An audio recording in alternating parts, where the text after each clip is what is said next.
Thanks for tuning in again, everybody. We're back with your favorite podcast, Luca's Tigers and Bronze. Oh my.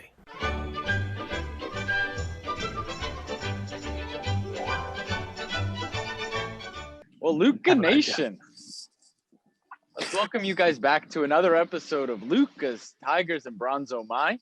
Got a beautiful Saturday evening here.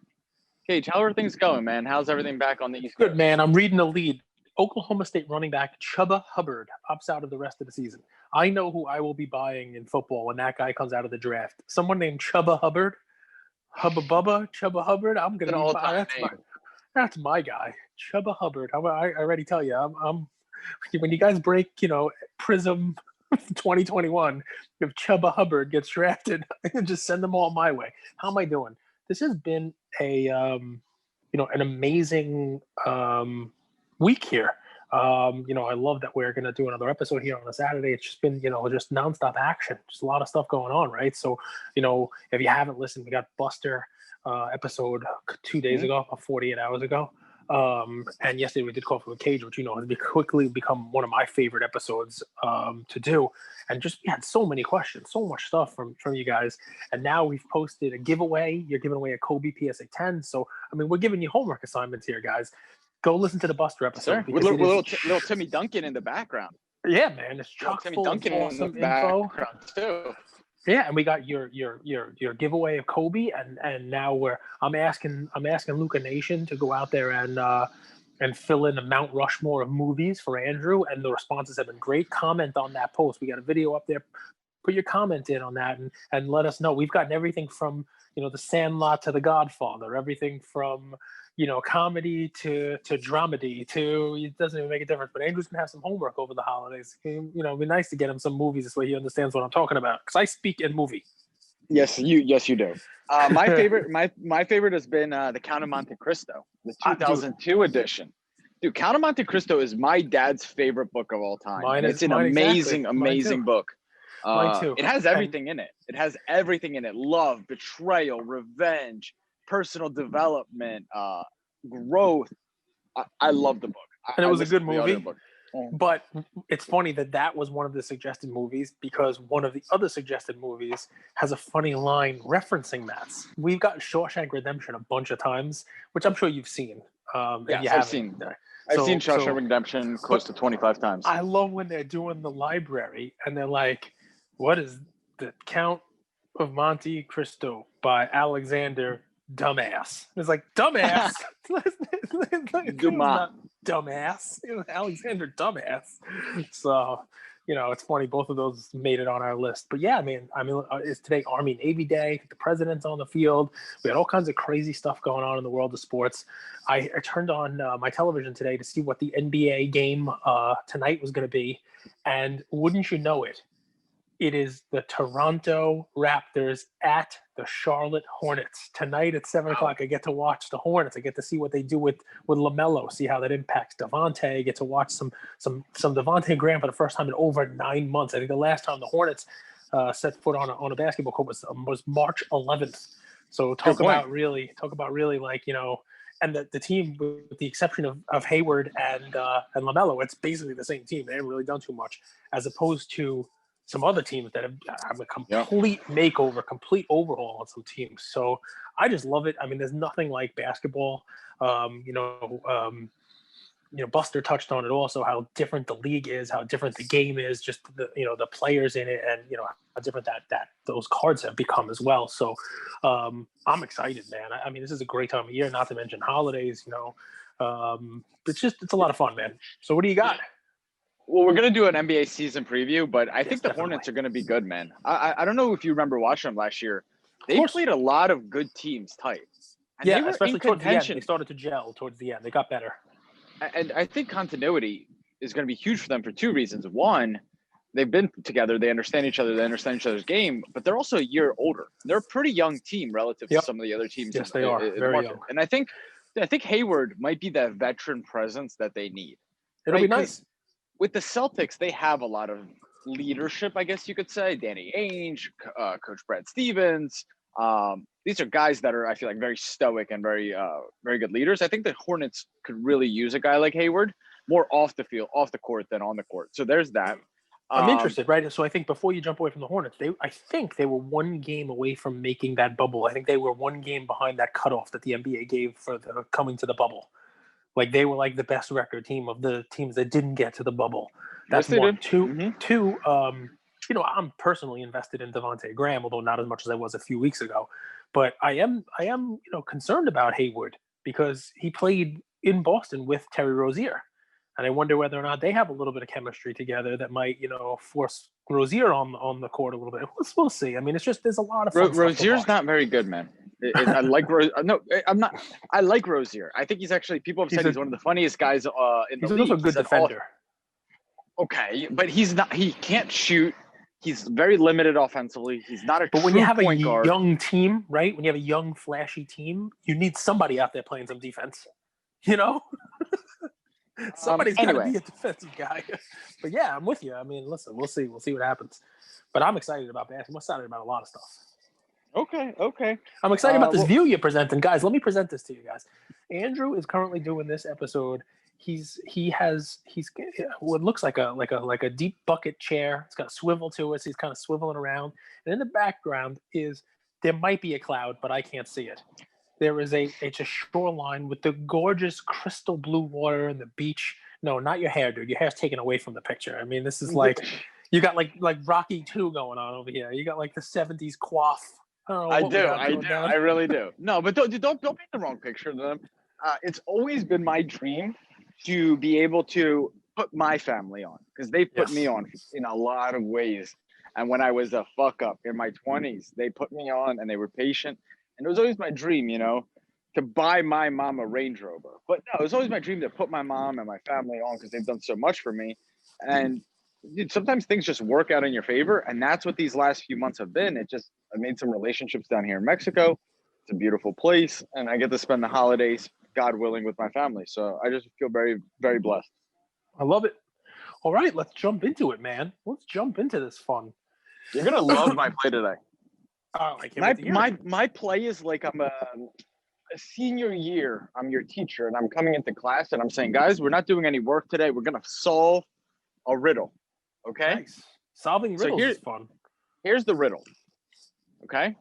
All things are equal, and I'll present the information, and then I want you, as well as Luca Nation, to say how would they interpret this information and what would they do with it, okay? Because I think what's the riddle? I want the riddle. Is it what gets bigger the more you take away?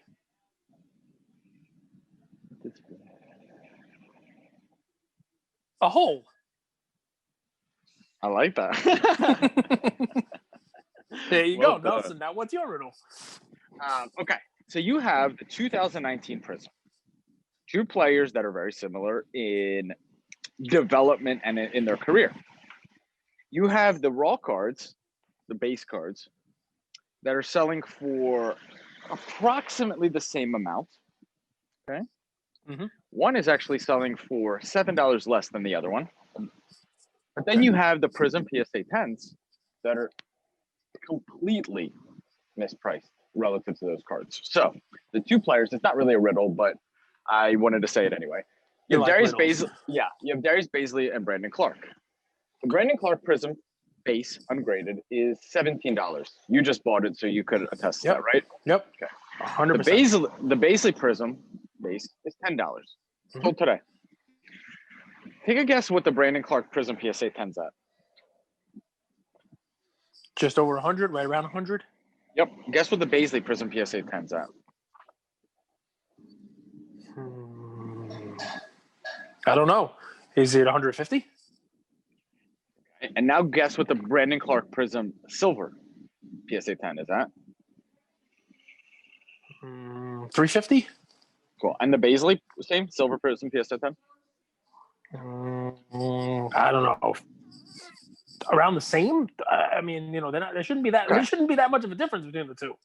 There it is. So the Baisley, the base card, is actually selling for $10 when the Brandon Clark is $17. But the Baisley base Prism PSA 10 is $200. Oh. And the silver is $550. Holy sales shit. Today. Wow. So now, what do you do with that, right? How do you play that? Because there's clearly because we work and we live in an inefficient market, unlike the stock market, there's time for these things to correct. So how would you go about playing that? Two ways. If you're a Baisley holder, people are obviously expecting a whole ton of him this year. I mean, he was one of the guys I said you could buy preseason because, you know, with no SGA, I mean, you know, SGA needs somebody to do something, and maybe this Baisley might actually do what people are expecting SGA to do. But if Baisley's base is selling cheaper, I mean, that's the one you want to buy raw. You don't want to buy it graded. It seems like it has a significantly higher multiple, whereas the Clark PSA 10 sounds like a bargain already graded compared to what you're paying for raw ones. And you know, normally with something like this, I would think the rationale, the reason for it would be that you're talking about somebody who came on later, as opposed to somebody who was like a star right from the beginning. And that star right from the beginning, their cards are picked through. But neither of these guys were like the top guys of the draft. Neither of these guys were the ones that everybody was like pulling out and saying, "Okay, we got to grade these." They're not. It's not Ja. You know, it's not a top guy. So I wonder what the discrepancy is there. I wonder, you know, if Baisley's cards like SGA the year before are just a tougher grade and the pop is significantly lower. That's a very, very big difference. So it's a huge difference. I wanted to, you know, we bring different types of plays, right? I brought you guys like a PSA 9 cross with the BGS. I've said, hey, Tyler Hero is just underpriced, and I think the Heat are going to make a run. This is a different type of play. This is information. I think this is a gold mine of information, and it allows you, our audience, to make the best decision for yourself. But the two conclusions that you reached were the exact same conclusions that I reached. Baisley Prism base is underpriced at $10, and the Brandon Clark PSA 10 at $90 to $100 is underpriced relative to what the rest of the market is saying. So that is my play for today, Cage. I like it. I like it. Oh, Ian just stopped over and said, "Oh, what a good setting he has. He likes the backdrop too." That's funny. I like the play. I mean, I have at various times bought both of these guys. I will tell you, we gave away Baisley cards in the bubble, I gave away Baisley. Yeah, we gave them away 100%. You gave some, I gave some. When I bought the Baisley in lots, and we're talking about, you know, right after the Bubble Baisley episode came out, not a lot of them were gradable. And I mean, that does kind of lead towards the raws will sell for a little less, and the PSA 10s are high. I can't tell you whether the Brandon Clarks will be because, you know, I had to give the episode some time, so I just started buying in the last couple of days. I mean, I don't want to be competing with our audience to buy this stuff. So I'm actually, when I gave him, it was 10 and now it's 17. So I'm buying them at a little more money, but I still believe in the guy. But I don't have any yet. So I can't compare. I can't tell you whether or not they, you know, and the way shipping is going. How would the market know, though? How would the market know that like the base cards are less gradable, so there should be a higher multiple for base to PSA? I mean, on auctions, you know, the only way the market would know is if they're really paying attention to the pictures of the cards. And they're paying attention to, you know, that the cards don't look gradable, that they don't look, that, you know, the scratches on it, they're off center or something. The same with SGA. The market knows because of the pop report. Yep. That's right. Second question or second point. Yeah, the Baisley, if you guys have seen the graphic on the Prism, it's a sick card. It's a cool him card, like flying through the air, dunking. It's actually really cool. And it's back to a question we got yesterday, right, Cage? How much does aesthetic appeal? Yeah. Like the Zion Optic, if we're going to talk about aesthetic appeal, is the ugliest card I think I've ever seen. He's like sleeping on the ball like a pillow.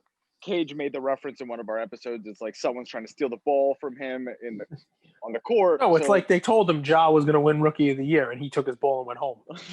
That's what it looks like on the card. It's like, I'm taking my ball, I'm going home then. You know, that's what the card Baisley's cool. So the Baisley card's cool, guys. That's my play for today. The Baisley ungraded Prism base card, but it's also the information and the research that I look at when trying to understand. And I use the quick comp of Brandon Clark because to me they're similar style players. They're guys who have had a bit of success that could emerge as the 2 or 3 weapon on a team this year. So I wanted to compare. I wanted to have a benchmark. And I want to share that information. I hope you guys at home listen and also apply that because there's tons of players. There's tons of sports. I can't find every single player, but you can learn from this and you can find your own kind of arbitrage opportunities. I like it. I definitely do. Before I give my card play, which is a bunch of cards, I'm going to come at this 2 ways. I'm going to give you some place to look and some place to look away from. So, guys, if I'm going to give you one Where do you piece come of up with advice, this stuff? well, I'm going to give you one piece of advice because listen, when we talk, I try to put myself in the car or in the gym or in the bathroom or wherever Luca Nation is listening to us. Right? I try to put myself.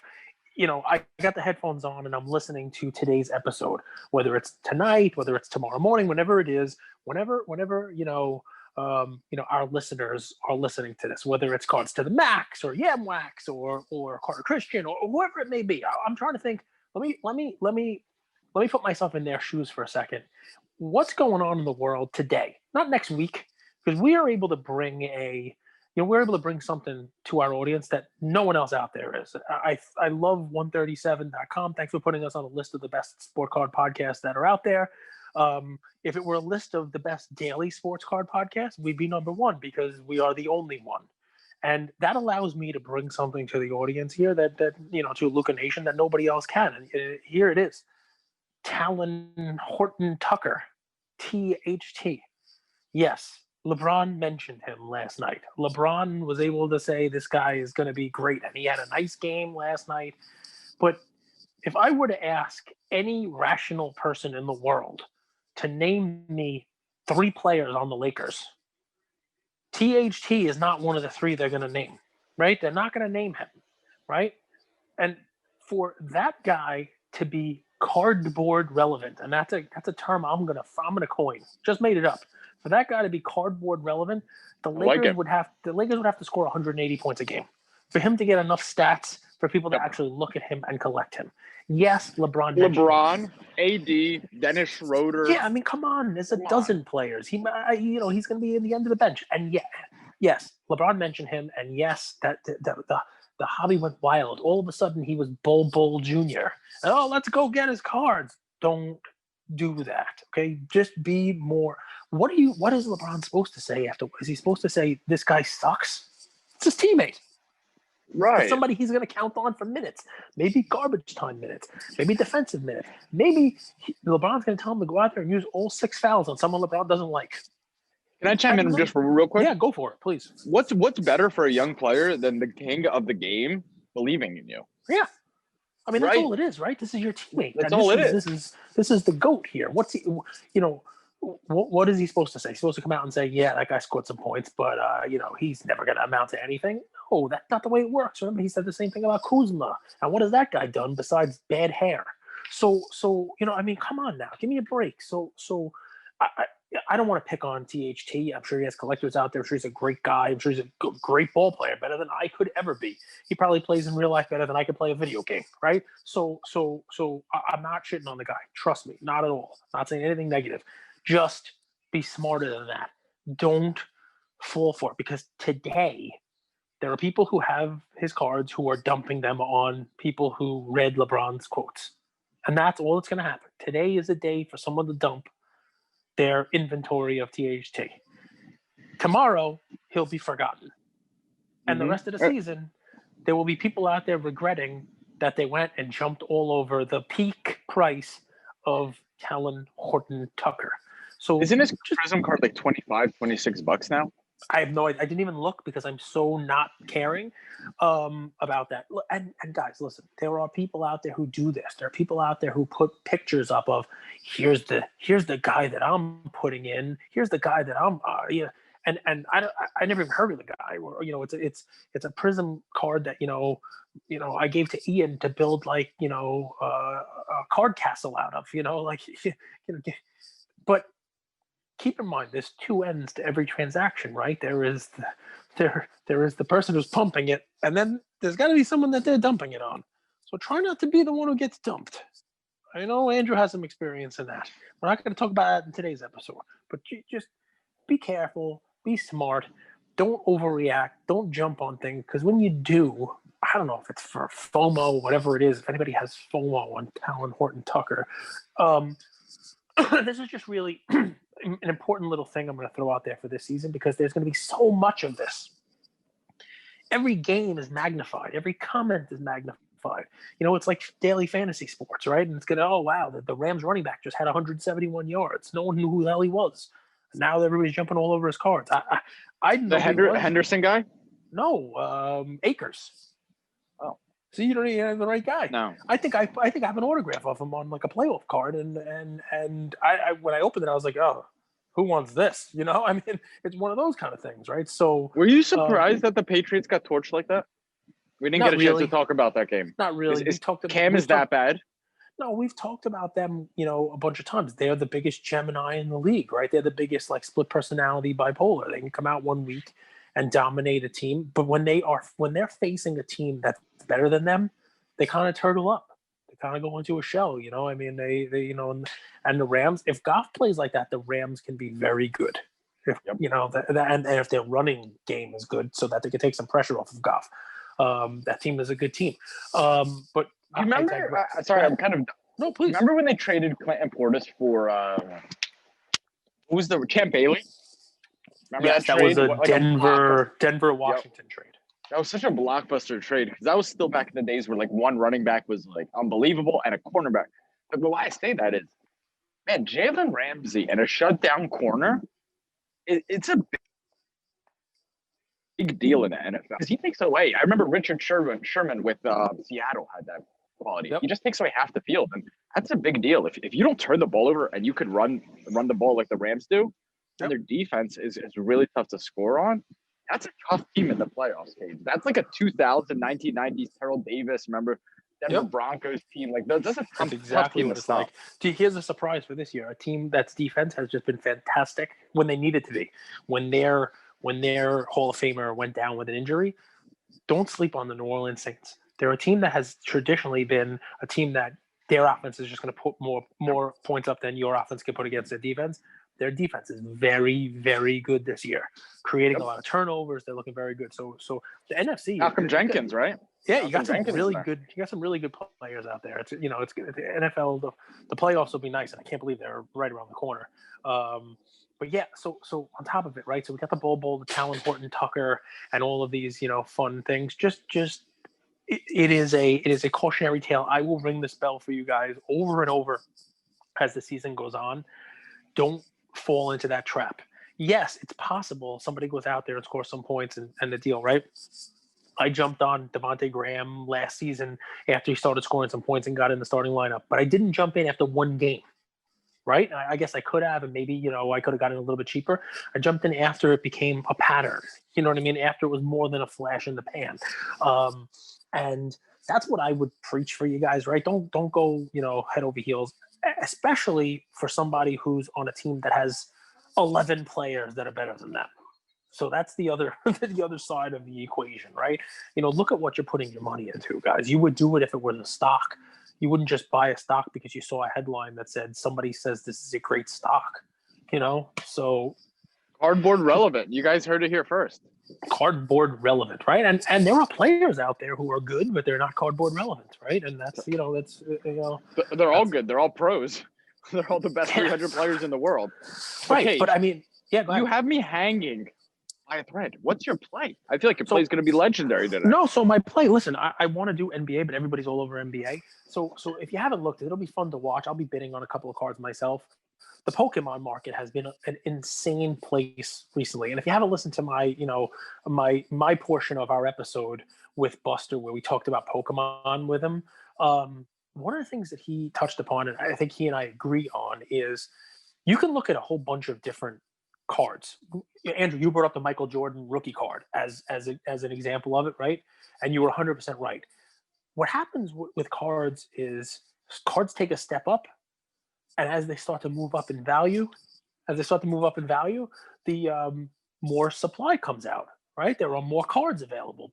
People who see Michael Jordan and they were sitting on that Michael Jordan card for $25,000, when they see it go to 40, 50, or 60, all of a sudden, a dozen of them pop up out of nowhere because there are people who are in it for 15 or 20, and they say, "Wow, I can get $50,000 or $60,000 now. Let me post this up there," and people buy them. And you know what happens? They come down.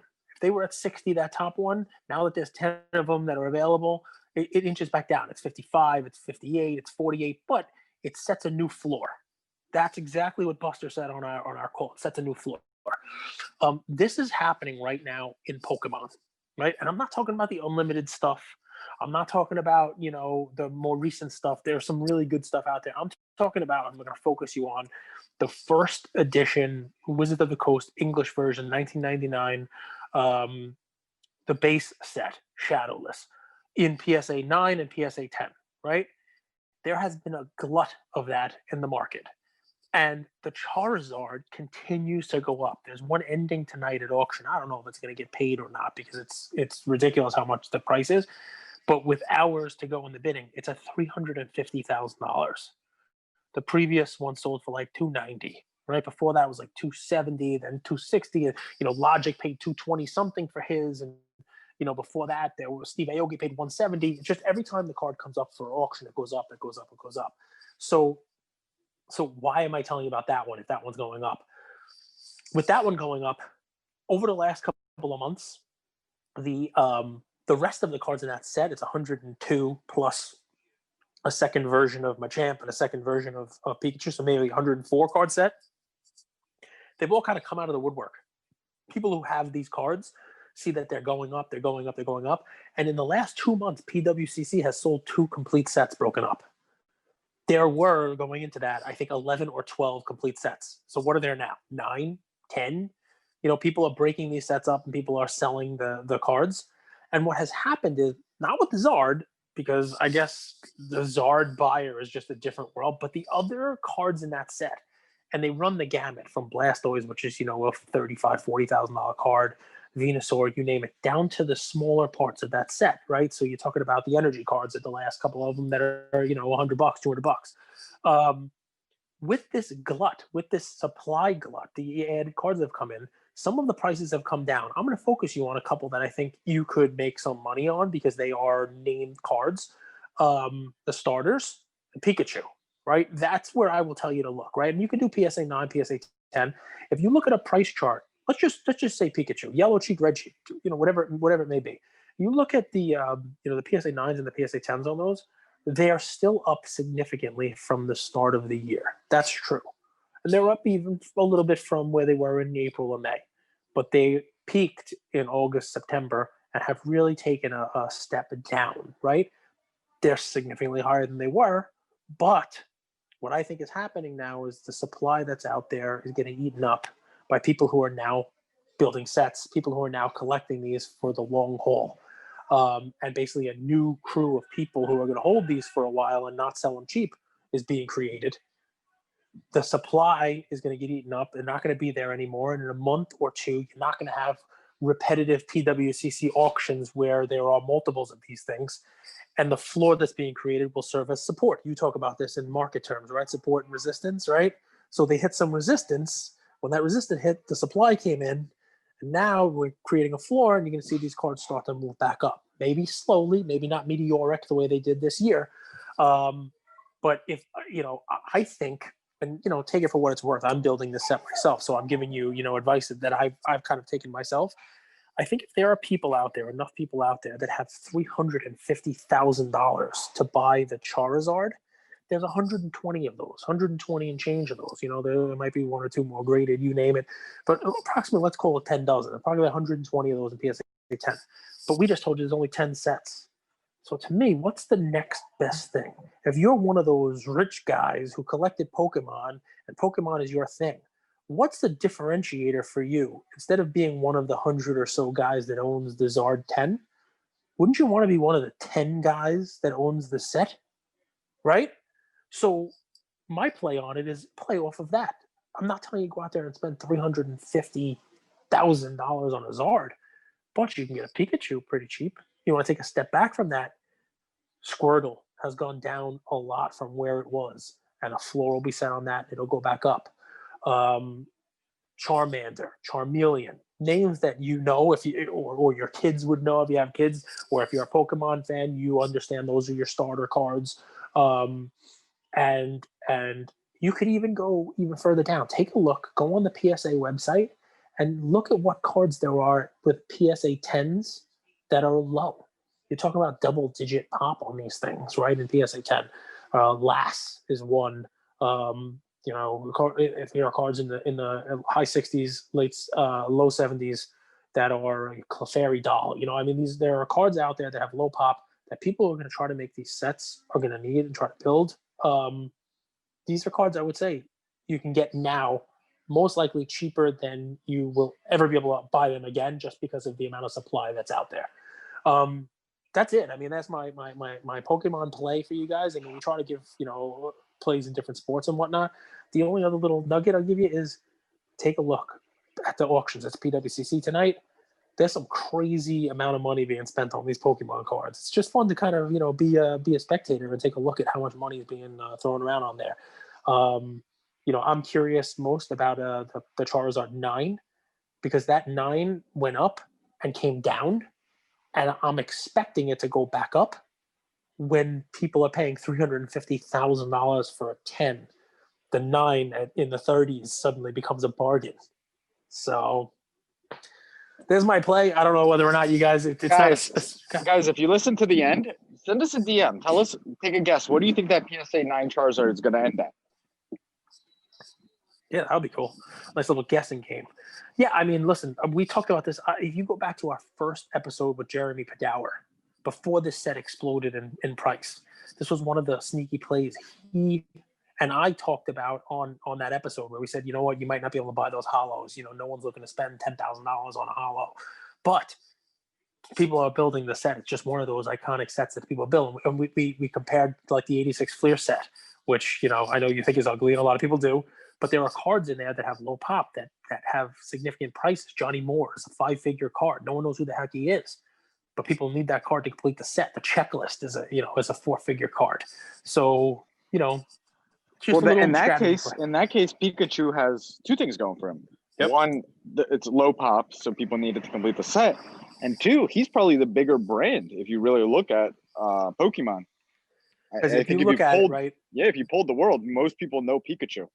So I'm not telling you to go out there and spend this kind of money, right? But if you had it, right, or if you wanted to split it with a friend or whatever it is, the Pikachu Red Cheek PSA 10, there's approximately 2 times as many of those as there are the Charizard. It's 2 and change to 1 and change, right? Not a huge population on either one. There's twice as many. But the Charizard's $350,000, and the last Red Cheek sold for like 7 and change.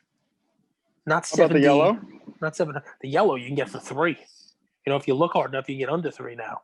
And the yellow's got about 3 times as much population. It's in the 300s. But you're right. I mean, and this is one of those things, Jeremy, Buster, a lot of people talked about. We have Buster, we have Adam Lefko talking about it too, that Pikachu is this guy. That's a sneaky play, right? And guys, buy the PSA 9. Just don't buy the Unlimiteds if you don't, if you're expecting, because those have high pop. Stick with the PSA 9s and 10s of the first edition. Those cards, people are going to look at it and people will say, okay, come on. Charizard should be, 50 times the price of the red, 100 plus times the price of the yellow cheeks, when there's, only 3 times as many of them out there. So I get it. The Charizard is it's a collection piece. It's a trophy piece. It's one of those things that now become, a real flex for people to own. But you think about it, right? Talk about the supply that's out there and the pricing.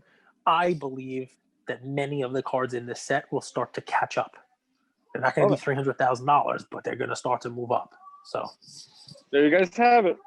There's another episode of Lucas, Tigers, and Bronze. And guys, we have our Sunday NFL preview tomorrow morning, so stay tuned. That's going to be released about 10:30 a.m. Eastern time to give you guys enough time to listen through. We put the picks in the beginning so that if you don't have the time, you can listen for 1 or 2 minutes. They're all right there. But, hey, it's the analysis as well. So we love doing them. Cages on a tear. We'll be back tomorrow morning. Love you guys. Take care, everybody. Thank you for spending some time with us on another episode of the Lucas, Tigers, and Bronze Oh My podcast. Do us a favor and like, subscribe. You know what? Don't just like and subscribe. Everybody does that. If you like us, tell your friends, tell your neighbors, tell your enemies, tell everybody. And we hope you got something from spending some time with us today, and we'll see you next time. Thank you.